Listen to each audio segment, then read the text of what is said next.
This is Where We Live. I'm Lucy Nalpathanchel. Thousands of soccer fans are expected at the Rent Saturday in East Hartford for a friendly match between the U.S. men's national team and Ghana. Coming up, we'll preview the game, and we want to know, will you be there? Speaking of Ghana, did you know the number of Ghanaians has grown in Connecticut in recent decades? We'll speak to some of them this hour about Ghana, a country celebrating its 60th year of independence this year.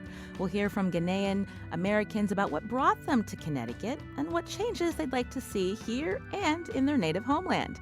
You can join the conversation too, 860-275-7266. Email wherewelive@wnpr.org. Find us on Facebook and Twitter at Where We Live. I want to welcome into the studio Fred Cherame, founder and editor of the Ghanaian American Journal. Fred, welcome to the show. Thank you, Lucy. We actually met a few months ago at a World Affairs Council of Connecticut event, and that's where you first told me about the Ghanaian community in Connecticut. Tell our listeners about them. Yes, Lucy, thank you very much for this opportunity. We spoke a few months ago about the Ghanaian community in East Hartford, Connecticut. I have personally lived in Connecticut for about a little over 20 years, and I started in Cromwell. I went to Cromwell High School. Ended up, I got married and moved to Manchester, Connecticut, and I've been living here ever since. And over the years, I've seen our population of Ghanaians in East Hartford grow and grow. And there are other surrounding communities, mostly within the Hartford region.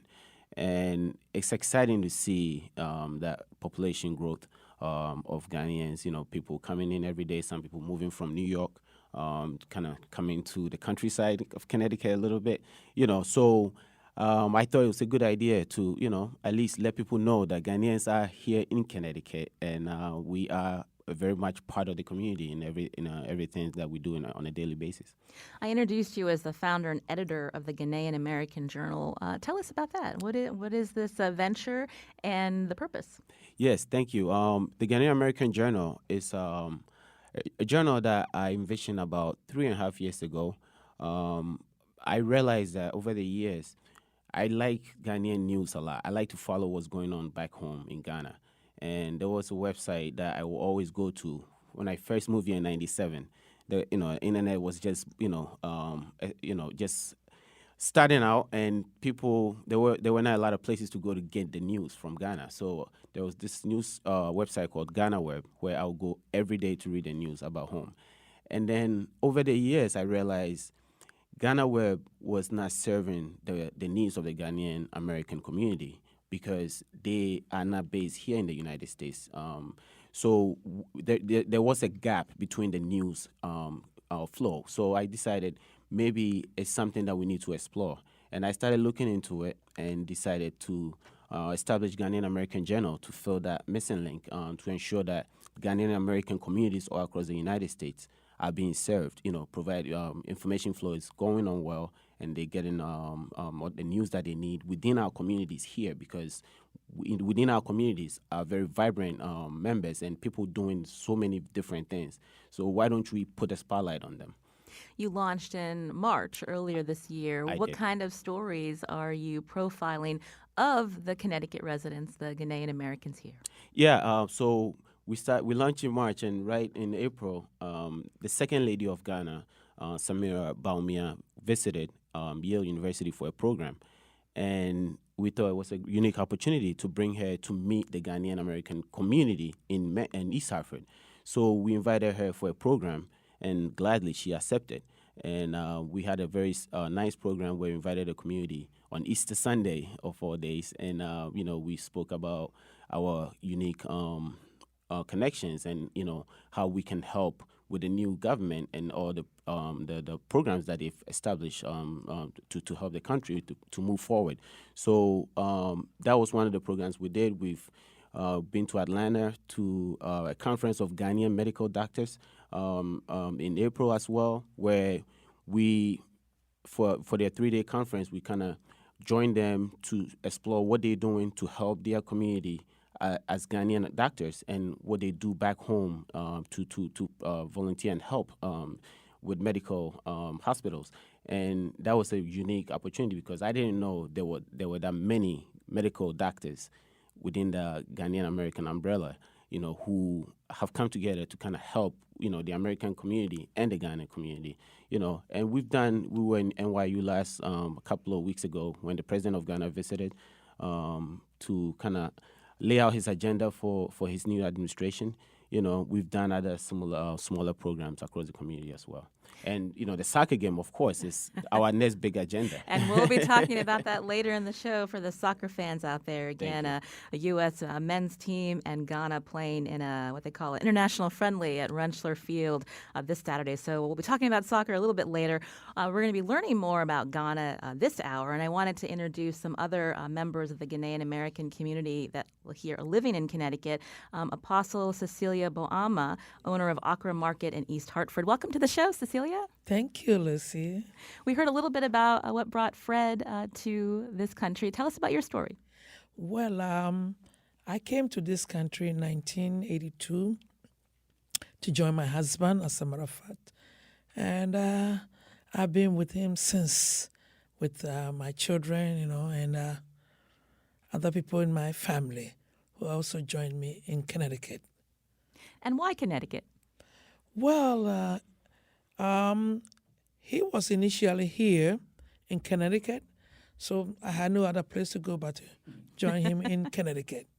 Was it? Are you happy that you landed here? Oh, I'm so happy.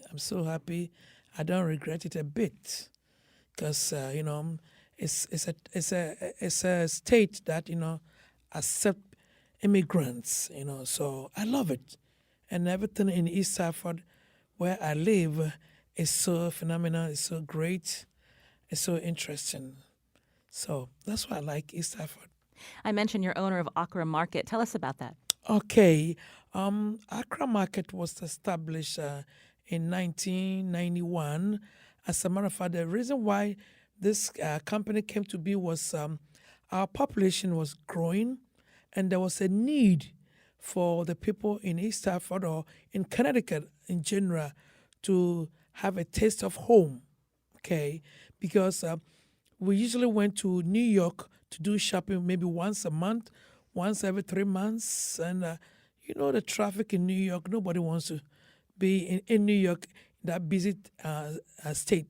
So I had a vision of growing in a smaller place, but eventually, the business grew and I had to move to a much bigger, and that's where I built a plaza in East Hartford on 168 Burnside Avenue, and as a matter of fact, with the help of the town.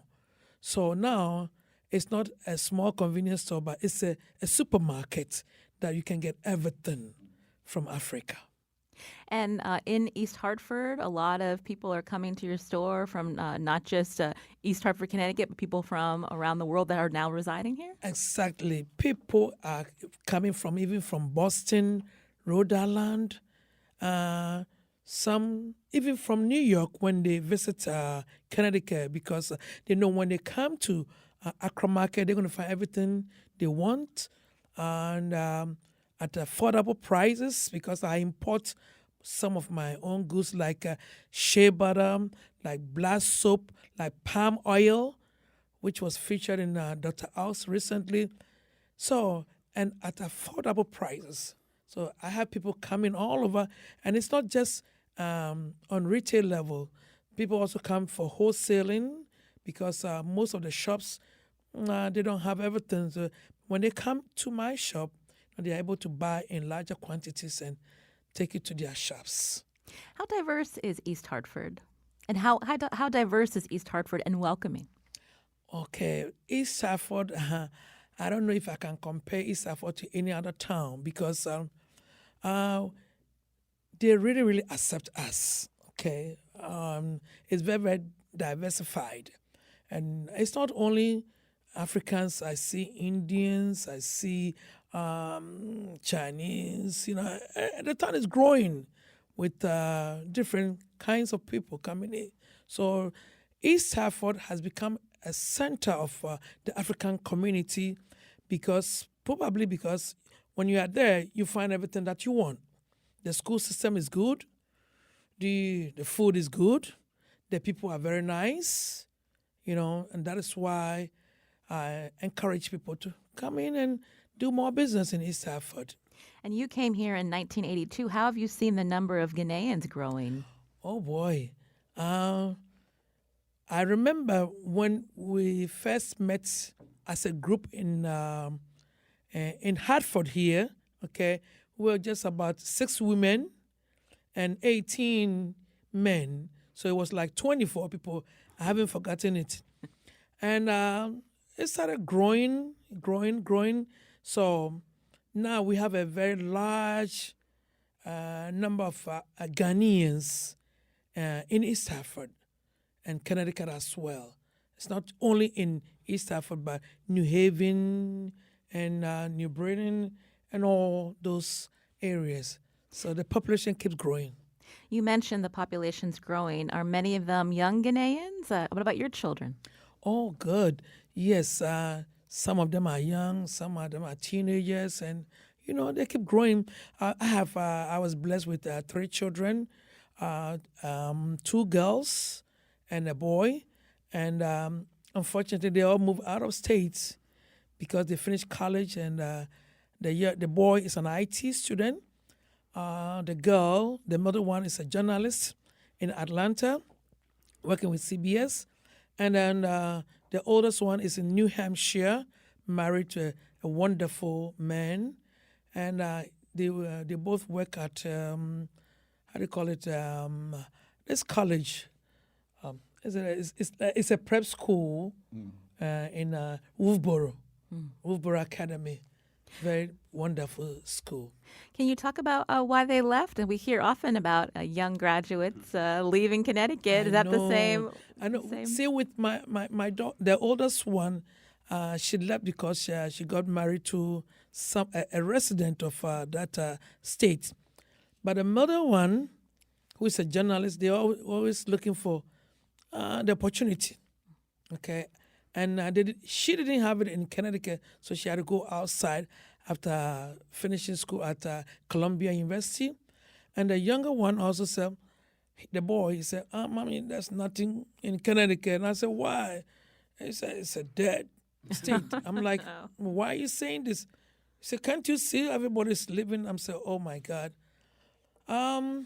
It hurt me a little bit because, after all the investment we put in them, we will probably want them to stay in the state so that they can also do a payback to the state. But they don't find what they want in Connecticut.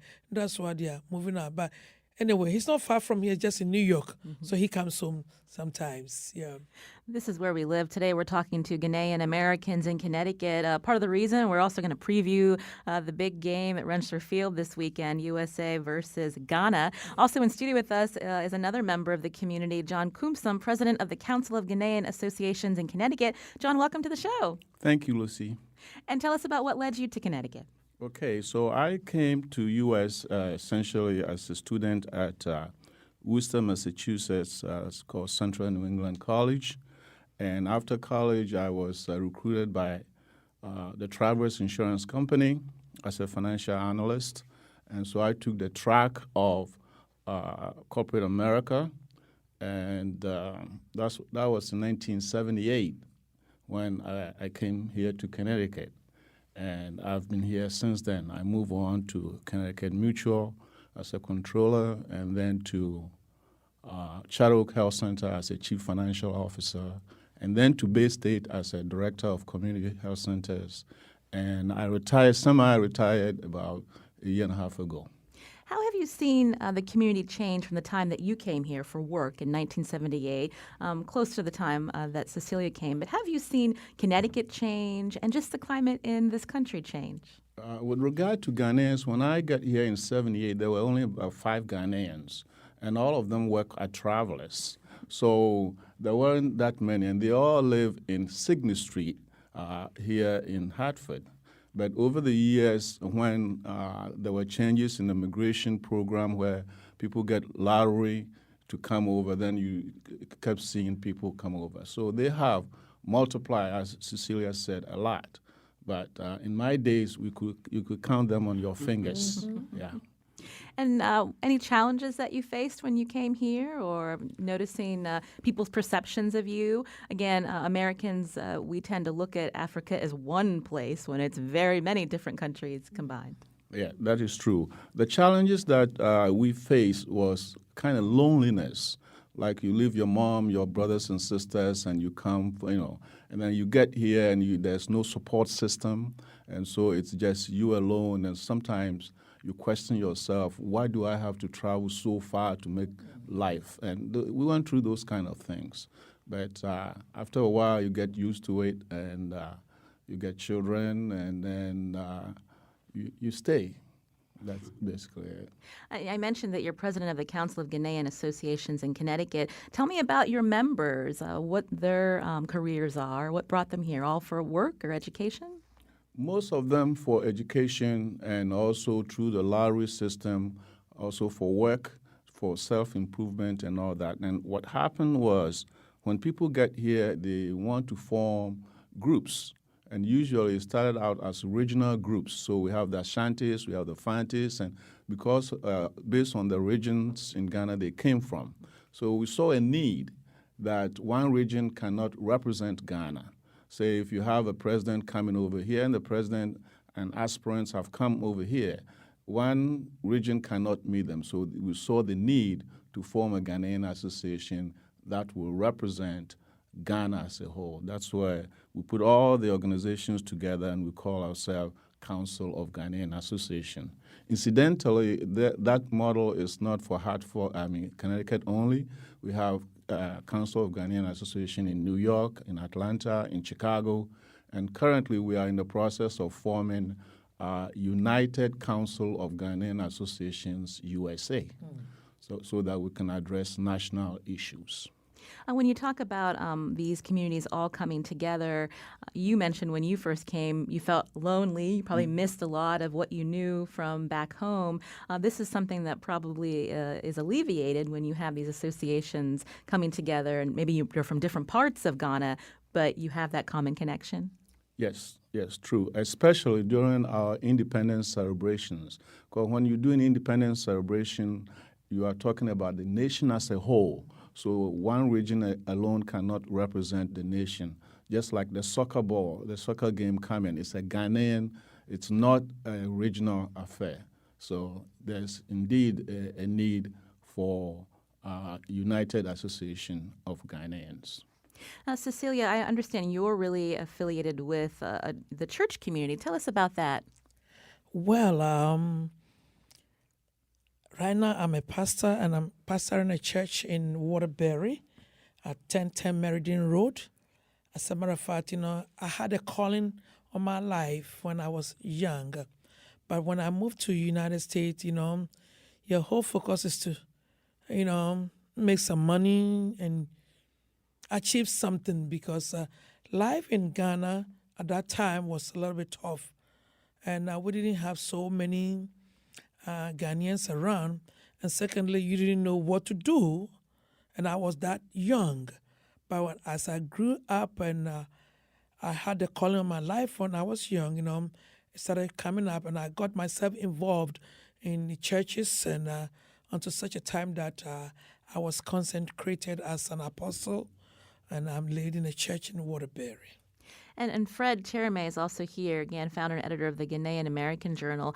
Fred, can you talk more about how the church communities in Connecticut help bring Ghanaians together? Yes, Lucy, thank you. The church community is been a very significant part of the Ghanaian American society, because the church is the one source of commune for the community. I mean, we go to church to worship together. When we go to church, it doesn't matter where part of Ghana you come from, the region of Ghana that you come from. When you enter the church, you are all one people. And I've seen over the years that churches in our Ghanaian community have been growing. Mm-hmm. I'm a member of the Catholic Church, and I've been going to that church for over 20 years. I'm now the vice president of the church now, and whereas in the past, we had the older generation leading the church, now you've seen a shift where the younger generation is being given the opportunity to take leadership roles in the church. And that's because there's been a huge, you see a lot of younger people coming in, and we have to find a way to kind of reach out to them. And what best way to do it than to get some of the youth to kind of establish that link, that connection.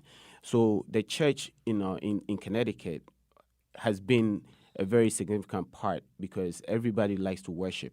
We all grew up going to churches with our grandparents, with our parents. And then when you grow up and you have your own kids, you realize there was something good about entering the church. And you also want to ensure that you teach your kids the importance of religion in their lives, in their moral lives and religious lives. So you start going to church with your kids with the hopes that they will also continue that when they get older. Yeah. This is Where We Live. I'm Lucy Nalpathanchel. Today, our focus is on Ghana for a few reasons.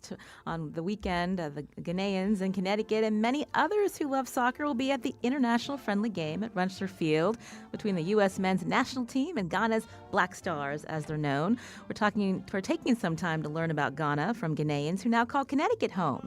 Coming up, we'll learn more about how the African nation has changed in the 60 years since its independence from Britain. And you can join the conversation, 860-275-7266. Toils of the brave which have brought results.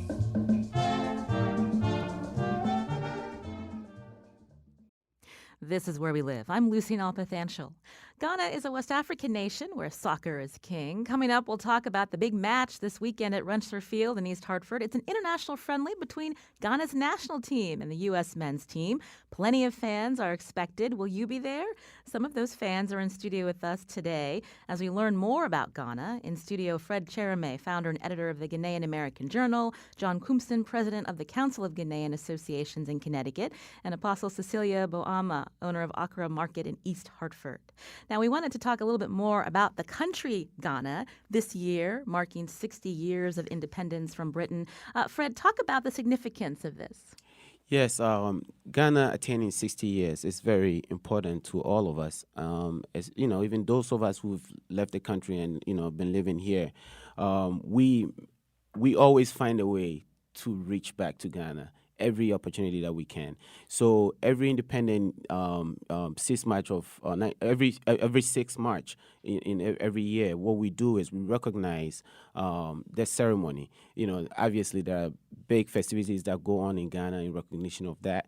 But we also ensure that we do something here to recognize that. So we have a flag day or we have a dinner dance event where, associations within the communities will meet and recognize that day. Because even though when it happened, I wasn't born at the time, I grew up to understand the importance of that on the calendar of Ghana. And I have ensured that my kids will also understand that because that's when Ghana became independent. We became independent in 1957 and became a republic on July 1st, 1960, which makes this Saturday a very important day on my calendar because Ghana became a republic on July 1st, 1960. So what is so best to have the Ghana Black Stars, our national team, playing here in East Hartford, Connecticut on our Republic Day, July 1st. So this is a very important day for us. John, I saw you nodding your head, talking about the significance of the 60th year. Tell me what you remember about living in Ghana and what this means for you. Yeah, I was born then, so I saw what happened. Yes, there are a lot of things happened. After the independence, we had free education was introduced, and everybody could go to school free all the way through secondary school level. And they started mass education, and our mothers and fathers who couldn't write could use the school at night to learn ABCD and 1, 2, 3 and read the Bible. So there was a tremendous education, mass education they call it, going on. And that really highlighted and increased the know-how of Ghanaians, their ability to read. And that's why you see many Ghanaians are fluent in English. And because of the mass education. It was almost like a crime not to let your kid go to school. It was mandatory. So all of us were pushed through the school system. And I understand the education system is still pretty good. People send their children to Ghana to be educated. That is true. That is true. So that's what I remember. And then after independence, we get into something called one-party state. Eventually, you know how the politicians, and then they're followed by military coups to undo the one-party state. And then eventually, about, say, 30 years ago, we reverted into democracy. So in Ghana now, there are two main parties. There are many parties, but the setup is almost like here. And we have occasions where we have had very close elections, 50 to 49, and still there were no fights or anything like, unlike other African countries. So Ghana is very peaceful, both politically and economically. When we talk often to immigrants about their story, so often there is that connection in terms of how immigrants, when they come to this country and they make a living, it's very important for them to then continue to support their families that are still in their native homeland. Cecilia, how was that? How did you see that play out as you and your husband prospered here in East Hartford, Connecticut, and how you're supporting family back in Ghana? Okay. Back home, we have a saying that goes, it takes a village to raise a child. It means when you are born, you are not just for your mother and father alone. You belong to the whole community and you belong to the whole family. So it's not like when you come in here, you just look to only your mom and dad. You have uncles, you have aunties, and you have this, you have that. So when you send it to only your mom and father, you are in trouble because they all took care of you. You know, they all watch out for you. Okay, so when you come here and you have the opportunity, yes, you bless them, with your substance, with whatever, you can do to help your family and the community at large because they all watch out for you. And once you have a job, be kind enough to bless them at home because life in Ghana at the time when I came here was very, very tough. It was very, very hard because there was a coup d'etat at that time. So people didn't have couldn't live well. They didn't have the money. People were starving and all that. So at the time that I came in was very crucial time for me to support my family back home. So, eventually some of them joined me here. So the pressure and the burden on me was lifted because I also have to come in and work for themselves. So we really, really help. I mean, if you look at the statistics that have gone out, it says that Ghana is one of the countries that people send money home a lot because we love the country, we like the country, and we want the best for the country. That's why when we see something here good, we take it back home. Fred, can you talk more about that? I mean, we're hearing from John and Cecilia, life was tough when they left, but Ghana has progressed. And how vital is that connection, that support that Ghanaian Americans are sending back home? Yeah, it's important to see the progress that Ghana has made over the years and to see that Ghanaians in the diaspora continue to support the country as much as they do. The government recognizes this, and they say that without our support, the support of diasporans, the country would not be where it is today. And so this current government, what I have seen is that they have fully embraced the idea of bringing Ghanaian Americans or Ghanaians in the diaspora in general to help the country on its march to progress. And for the first time, this current government has established what we call the Diasporan Affairs Office, where Ghanaians in the diaspora are going to be given all the support they need, whether they want to come home and establish businesses, open schools, whatever endeavor they want to do back home. This office is set up to help promote that. That has never happened in Ghana. Secondly, this new government, for the first time, has brought a lot of diasporans into this government as ministers, as directors of head of agencies, to a level that we've never seen. So for the first time, we are all very happy in what we're seeing in this government, and that they're listening to diasporans, that they know that we have the technical skills, the ideas to help the country progress, and we want to continue to encourage them to do that. That we do have the skills to help them, and we are dedicated on that effort, that we'll continue to support them in every way we can. So in terms of remittances, obviously, we all have families, that we all have to do it.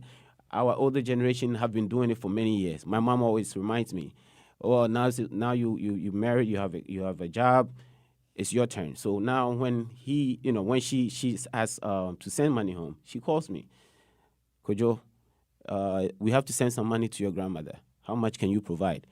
Then I say, "Okay, Ma, here's what I have." So what does it mean? It means she is gradually moving me into that responsibility, that when she's gone someday, it's my job to continue to support the people who are in need back home. And I'll be doing the same thing with my kids, so they understand that there is somebody who's less fortunate than you are, and you need to look back and support them, even though you don't live in that same country with them. They are your family, they are your friends, you need to support as much as you can. So that's something that I've always seen is unique in the Ghanaian community, that we always look out for the less fortunate. We always go back and support whoever we can. We have something called Sankofa, which I'm sure you've heard before. It's a bird that is very significant in our cultural affairs, and it means we reach back and take something that was in your past to kind of help you navigate your life now. So always kind of go back. And you can never say, "Okay, now I'm here, I'm in a better place, so I'm never going to look back." There's something within your background that helped you get to this point. And now it's time for you to look back. So that's why the two things, Ghana and America, to me, is very significant. I came to this country without, knowing what I was getting myself into. My parents and my uncles brought me over here. And then I realized there's something good about this country. I joined the military. I joined the Connecticut National Guard. I served for 10 years, deployed twice to Iraq and Kuwait with them. Now I serve with the Massachusetts National Guard. I'm still serving after 17 years. I decided to stay because that was the little way I can pay back to all the things that I've gotten from this country.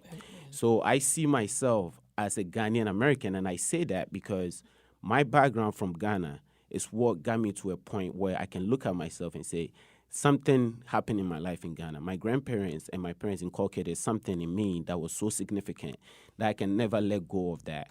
But there's something good that I've seen in America, and I want to bring those two good things together to mold my life, to mold the life of my kids, to mold the life of the community, anybody that I can impact.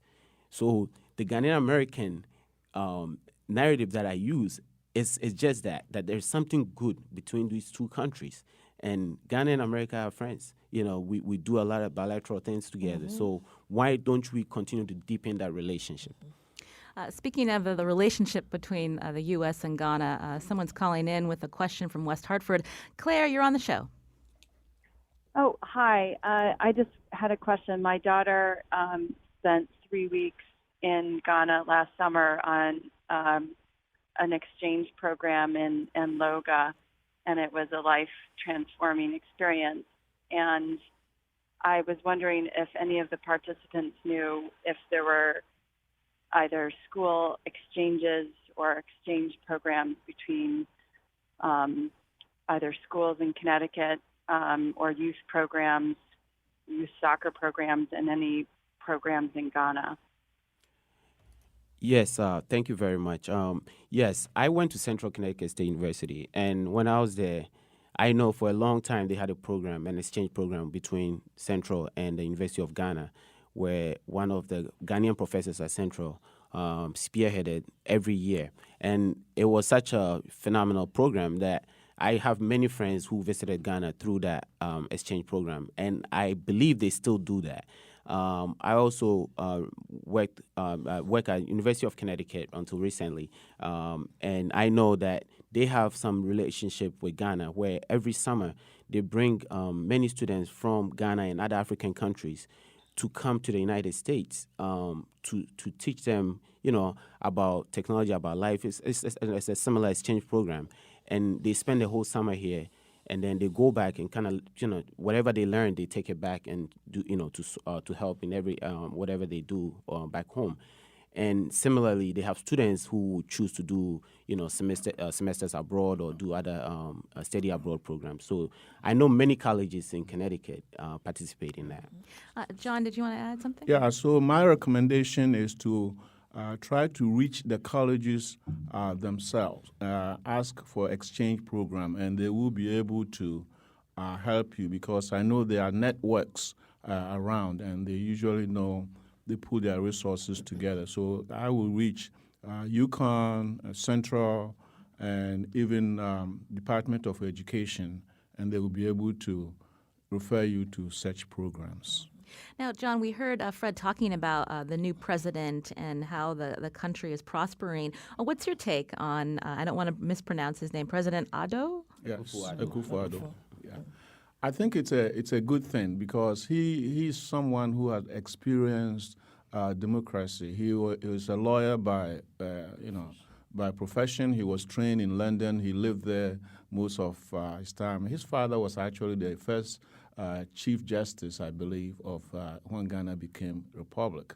So he believes in democracy, and he also does not tolerate bribery, which is something that is usually a problem for African governments. So we are all excited, and like Fred said, he's tapping people in diaspora, which are known to possess honesty, because in America here you can't come and lie. If you lie, you go to jail, and all of us cultivate habits of honesty, and so they are looking for that kind of thing. So I'm excited, and he's also reintroducing free meals for schools so that kids will be able to continue the education, and so I'm excited about the opportunity. Now, earlier we were also talking about the relationship between U.S. and Ghana. I'm just curious your impressions of the new administration. Any concern about how the relationship could change? I understand there were good relationships with previous presidents, Fred. Yes, in the past few years, we've seen the relationship between Ghana and the United States deepen, and we want to obviously we hope it continues, because there are these are two great countries, and we've done a lot of work together.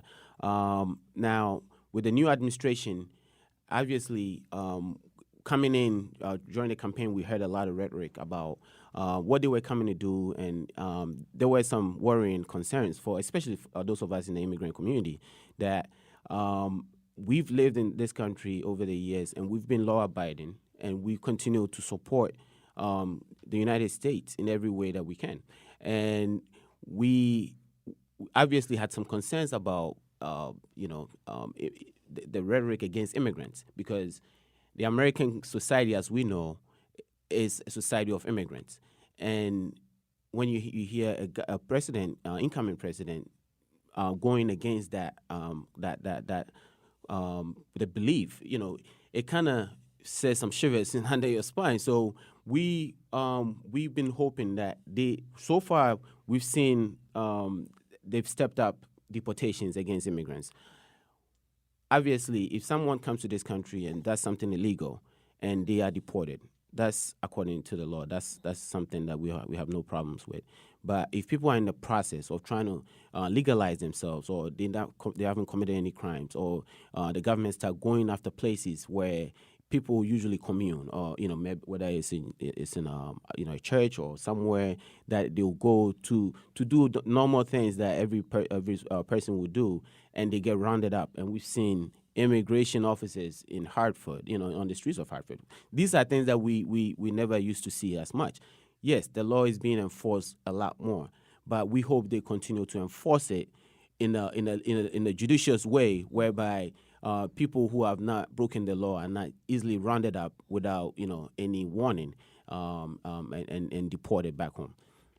This is where we live. Today we're talking to Ghanaian Americans about their country, Ghana, again celebrating its 60th year of independence. When we come back from the break, we're going to actually switch focus to soccer. That's because the U.S. men's team takes on Ghana at Renshaw Field on Saturday. We want to know, are you going to the game? Join the conversation, 860-275-7266. I believe that. I believe that. I believe that we. I believe that we will. I believe that we will. I believe that we will win. I believe that we will win. I believe that we will win. I believe that we will win. I believe that we will win. This is where we live. I'm Lucy Nalpathanchel. Are you a soccer fan, glued to the World Cup each year? Well, you might remember this moment in 2014. U.S.A. making a really bright start, and there might be a chance already for Dempsey. What a start! 31 seconds played.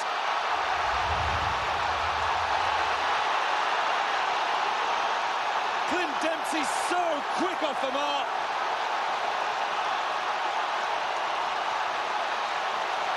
Different kind of emotion now. Jurgen Klinsmann's up off the bench. Jurgen Klinsmann's USA are up and running. Incredible start. A little nutmegs there. He goes past the defender. And what a finish. Opens his body, puts it in off the post. Clint Dempsey. Great start for USA. Now, that was the opening goal of a game in 2016 that USA went on to win against Ghana's Black Stars. Saturday, the two teams meet again at Renshaw Field, officially called Pratt & Whitney Stadium, for a warm-up known as an international friendly game. Still a lot of excitement for soccer fans, including some of our in-studio guests. With us today again are Fred Cherame, founder and editor of the Ghanaian American Journal, John Koomson, president of the Council of Ghanaian Associations in Connecticut, also Cecilia Boama, owner of Accra Market in East Hartford. And joining us by phone now is Derek Kwasi Minta. He lives in Manchester and is a member of both the Central Connecticut Soccer Officials Association and U.S. Soccer Federation referee program. Derek, welcome to the show. Thank you, Nancy. It's Lucy, but it's okay. So, Derek, tell us about this game, what it means to you to be attending on Saturday. Oh, it means a lot. I mean, the way you just the last segment that you just played it there kind of brought back memories. I want to say that day was one of the saddest day in my life, to say, because U.S. beat Ghana. So it means a lot. It means a lot. It means everything. Soccer in Ghana, soccer is life. It's what we do. We do soccer. You know, we go to work, we go to school, and then we do our soccer. So it's everything. And why is soccer so big in Ghana? Because in the United States, we have so many sports to follow. It's pretty distracting for us here. Exactly. And that's why it's big. Because in Ghana, that's all we do. It's soccer. It's like, rather than many sports, the biggest sports on stage is soccer. So everywhere in Ghana you go, it's soccer. Kids, older men, older women, you know, everyone do soccer. So that's why it's big. It's something that brings us all together, brings the whole nation a standstill. If it's a game, everybody stops and watch. And we certainly hear a lot of people that are interested in attending this Saturday. Also on the phone with us now is Mike Kane. He's president of the Agents of Hale, and it's a support group for the Hartford City FC, a soccer team based here in Hartford. Mike, welcome to the show. Lucy, thanks for having me. Much appreciated. So talk about the excitement of this game, U.S. Versus Ghana, and why here in Connecticut are these international friendlies played? I think over the years, the Hartford and Connecticut soccer community has shown time and time again that we can support soccer. And you see that at Hartford City FC games. But if you've been at any of the U.S. men's or women's national teams matches at Renshaw Field over the last 5-6 years, we've very close to sold out or sold out every single one. And that's because there is this profound love for soccer here. And like you said, this is a very diluted kind of sports atmosphere in the United States because we have so many sports to choose from. But Connecticut has shown that we love soccer, and they show up in droves. It's Americans. In this case, it'll be Ghanaians. It's people from all over the world coming in and supporting soccer in Connecticut. Tell us about who to watch at the game on Saturday from the U.S. men's team, Mike. So from our perspective, this is a warm-up match like it is for Ghana. We have our Gold Cup tournament coming up the rest of this month. So we're looking at a few players that are really not only going to help us in this tournament, but in World Cup qualifying and the World Cup moving forward. So we have regular starters in the roster, like Omar Gonzalez and Alejandro Bedoya, who play on the biggest stages and will be playing regularly for the U.S. But we are also looking at some young up-and-comers. My personal favorite right now is Kellen Acosta. He plays for FC Dallas. He's 21 years old, but you'd never know it by watching him play. Jordan Morris, same situation. He plays for Seattle. He's only 22. He actually first started playing for the U.S. national team while he was still playing in college. So we're looking mostly for these young up-and-comers to support the senior national team. And Derek, I'll go back to you. Who should we watch playing for the Black Stars? Oh, you look out for Samuel John to cap, more goals.